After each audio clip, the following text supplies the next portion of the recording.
আল্লাহ গো, তুমি যে আমাকে এত বড় পয়গম্বর মুসা বানাইলা প্রভু গো, আমি জান্নাতে কোন মানুষটার সাথে থাকব, এই মানুষটার আমাকে একটু পরিচয় দিয়া দাও।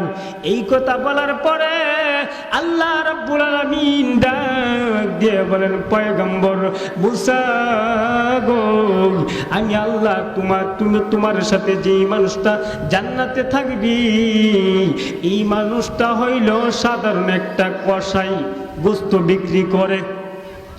মুসা আলাইহিস সালাম ডাক দিয়ে বলে, মালিক, আমি তো ভাবছিলাম আমি পয়গম্বর, আমার সাথে আরেকজন পয়গম্বর জান্নাতে থাকবে। এ মালিক, কি করে? সাধারণ একটা কসাই গোস্ত বিক্রি করে এই লোকটা কিভাবে আমার সাথে জান্নাতে থাকবে? এই কথা বলার পরে, ও মুরব্বী বাবা, যুবক ভাই, আজকে যদি আমাদের এই নাটগড় মাদ্রাসার মুহতামিম সাহেব যদি বলেন আমার সাথে সাধারণ একটা কৃষি মানুষ জান্নাতে থাকবে, মনে মনে এমন একটা পেরেশানির ধারণা, কি বলতেছে আমার সাথে সাধারণ একটা মানুষ আমার সাথে জান্নাতে থাকবে।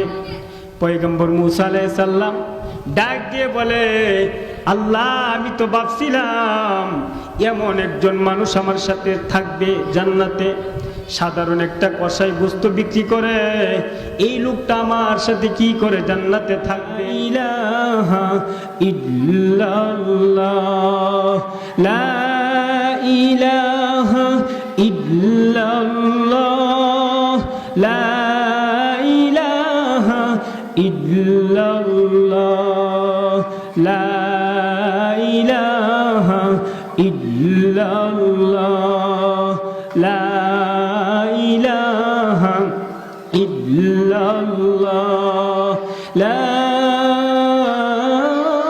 ইলাহা ইল্লাল্লাহ, মুহাম্মাদুর রাসূলুল্লাহ সাল্লাল্লাহু আলাইহি ওয়াসাল্লাম।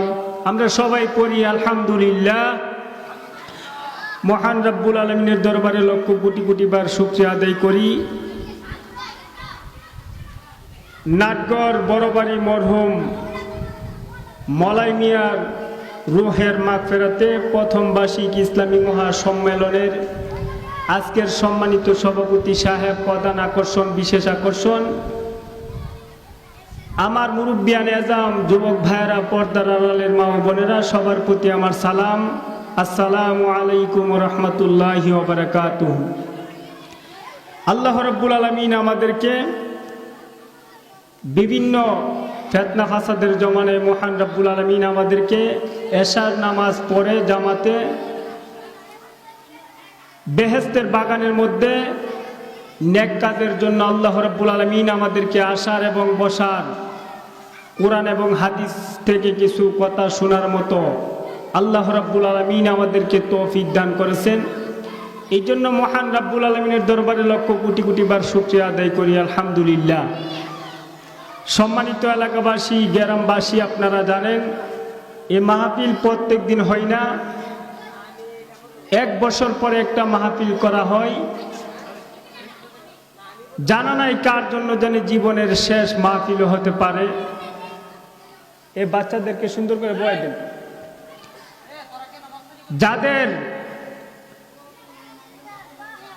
যারা নেক আমল করতে পারে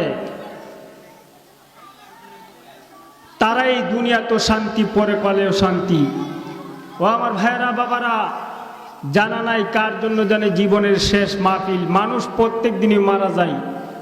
আজকে এই বাড়ির মুরব্বী যিনি ছিলেন, উনিও এক সময় ছিলেন, মাত্র এই 2-1 বছর আগে দুনিয়া থেকে বিদায় হয়ে গেছে। আবার এখনো আমরা যারা আছি, আমরাও জানি আবার কোন দিন কবরের বাসিন্দা হয়ে যাই। উনার ছেলেরা ওনার কথা স্মরণ করে মা বাবার জন্য দোয়ার জন্য এই মাহফিলের ব্যবস্থা করে দিয়েছে। উলামায়ে কেরাম বয়ান করবেন। এই জন্য আমার ভাইয়েরা, বাবারা, আমরা এদিক সেদিক ঘোরাফেরা না করে এই মাহফিলের প্যান্ডেলের ভিতরে চলে আসি।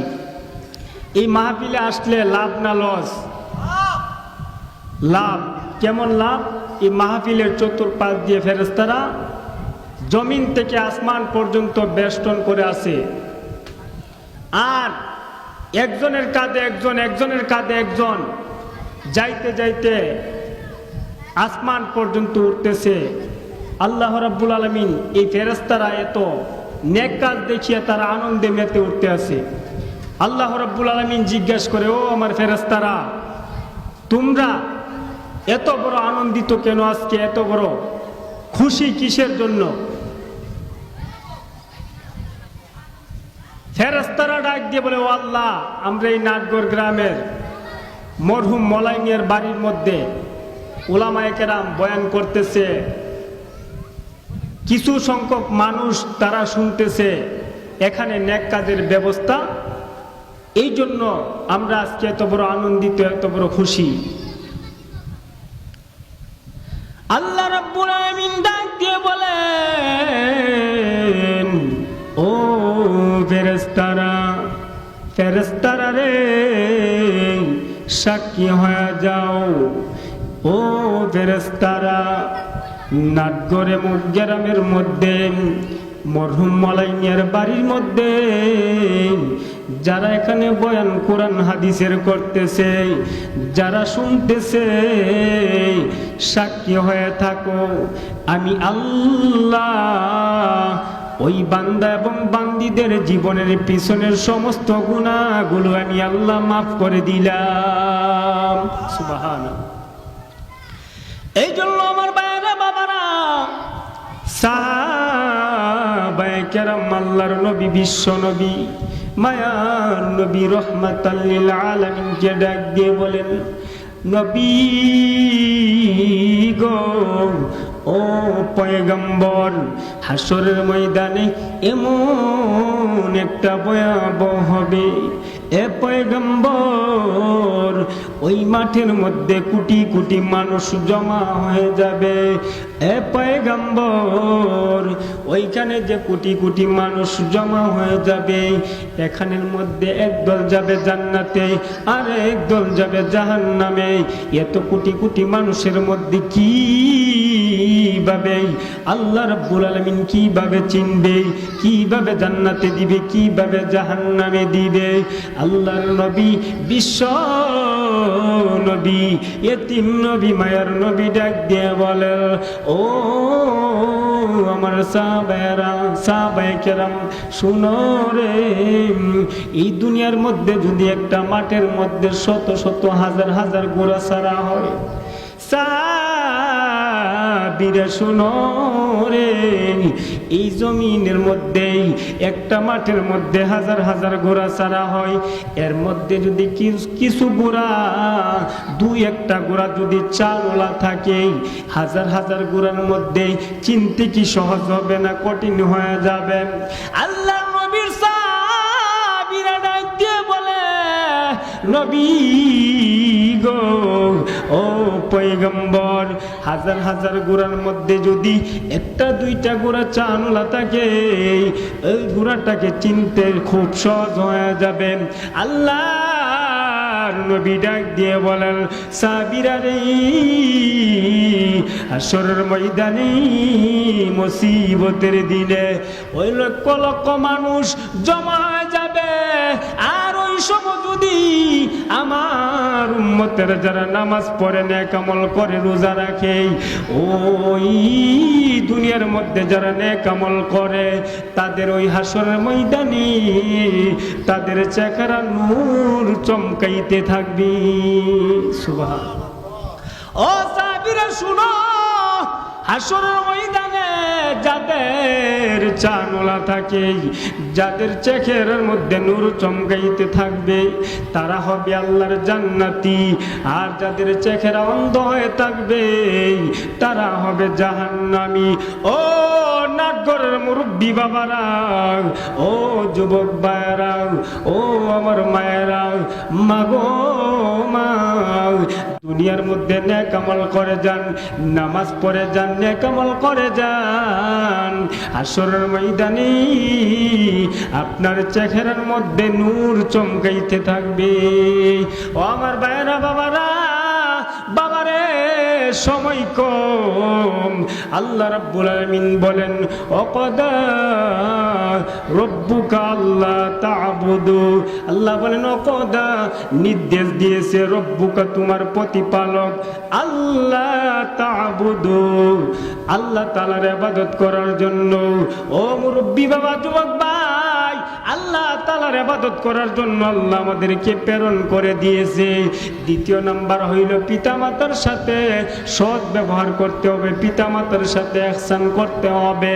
ও যুবক ভাই, মুরব্বি বাবা, কি পিতা আল্লাহর হুকুমের পরে পিতা মাতার ব্যবহার করতে ভালো ব্যবহার করতে হবে, মা বাবার খেদমত করতে হবে।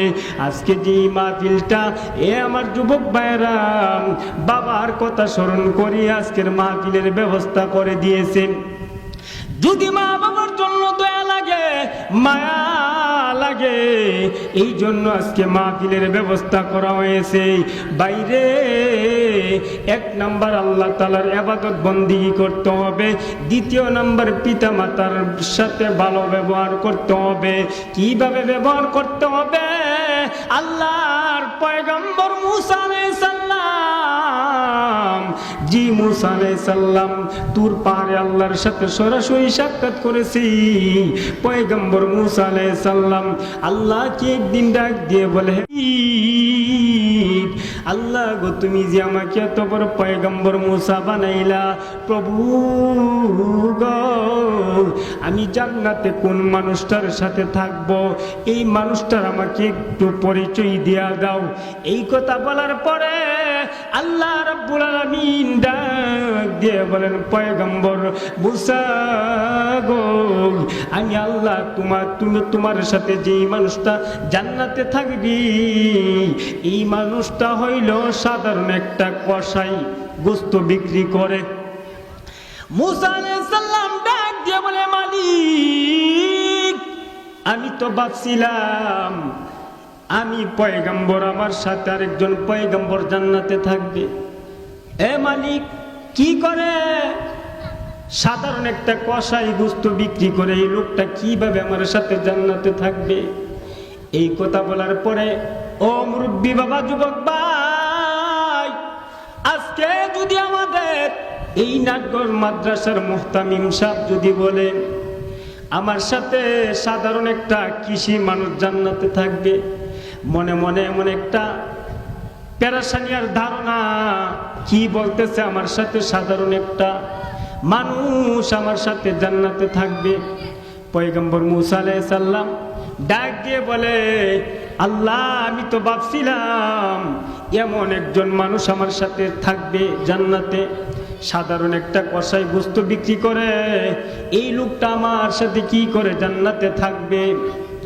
আল্লাহ রাব্বুল আলামিনকে পয়গম্বর মুসা আলাইহিস সালাম ডাক দিয়ে বলে, হে দয়ার মালিক, আমাকে আপনি একটু ক্ষমতা দেন, এই লোকটাকে একটু পরিচয় দেন, আমি এই লোকটাকে দেখি। আল্লাহ রাব্বুল আলামিন ডাক দিয়ে বলেন, পয়গম্বর মুসা, এমুক সাগরের কিনারার মধ্যে যাইবা, এমুক বাজারের মধ্যে যাইবা, গিয়া দেখবা ওই কসাই লোকটা গোস্ত বিক্রি করতেছে। পয়গম্বর মুসা আলাইহিস সালাম রওনা করলেন, যাইতেছে বাজারে গিয়া হাজির হয়ে গেলে ডাক দিয়ে বলে, পয়গম্বর মুসা আলাইহিস সালাম বাজারে গিয়া হাজির হয়ে গেলেন।